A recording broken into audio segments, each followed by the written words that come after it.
Dr. Miranda, Jay, thank you so much for this honor, and thank you to all of you at the Newman community of students and faculty. I accept this and am honored for myself, for my family, and particularly for my wife, Eileen, who, as Dr. Miranda said, couldn't be here as she cares for the kids today, and it's sometimes hard to split the duties. But we had a chance over the last couple of days, Eileen and I, to reflect on this. We've been married 19 years. We started dating back in high school, and I'm in my early 40s, so that seems like an awful long time ago. And we've been through an awful lot together, including getting married when I was in law school. So we started on that path in life and eventually practiced a couple of years of law and decided maybe there was something else I wanted to do. And my dad was a cop, so I didn't exactly have a big trust fund to pull from, but I had the Student Loan Servicing Corporation of America. So every time I got a bright idea of going back to school, I seemed to register another $50,000 on the debit side, but figured someday I'd pay it off, and I promise each of you will pay off those loans. One of the things Eileen and I thought about was going all the way back to 1997. What seemed to be a great time in our lives. We had finished what was then, and I promised her, and still held to this promise, the last of the schools I would attend when I got my MBA.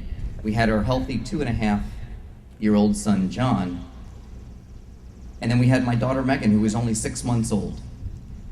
And as we graduated, I carried each in an arm up to the stage, and I got my diploma from the dean, and they had a teddy bear with the university crest for each of the kids, and it seemed like a wonderful, magical time in our lives. And I had the fortune back then of being chosen by my classmates to deliver the student address to the graduates.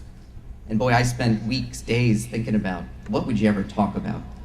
And I read some of the greatest commencement addresses ever given, which I promise you this is not. But I pulled a couple of words together back then, and Dr. Miranda referred to the book that Gita Anand wrote about our family a few years ago, and she uses it in a quote in framing some of our lives, and I will use this for a reason. Back then, 12 years ago, the last time I stood at a university podium, I said these words, in speaking to my classmates: by virtue of our graduate degrees and our own talents and ambition, many of us will go on to do great things. Use that greatness to combat disease, to fight racism, to promote the entrepreneurial spirit in all of our countries, and use it especially in our position as global business leaders to ensure the prosperity and survival not just of capitalism around the world, but of democratic capitalism. For as John Kennedy once said, when one man is enslaved, all cannot truly be free. And it was a great day, and we thought the whole world was ahead of us and we had our plans. But sometimes plans change. Less than 9 months after that, we realized that Megan wasn't doing the things that a young girl is supposed to do. Otherwise healthy, but she wasn't taking those first steps. And pretty shortly, in the spring of 1998, we got her diagnosis that she suffered from this rare and fatal disease. And the doctor told us there wasn't much that could be done. Patrick was 7 days old at the time.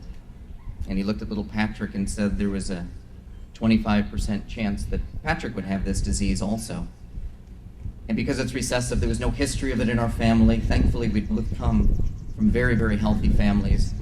And it was sort of a classic, this isn't supposed to happen to us. This wasn't in the plan. So what do you do? And I'll leave it to you guys to read the book or maybe watch the movie when it comes out next year.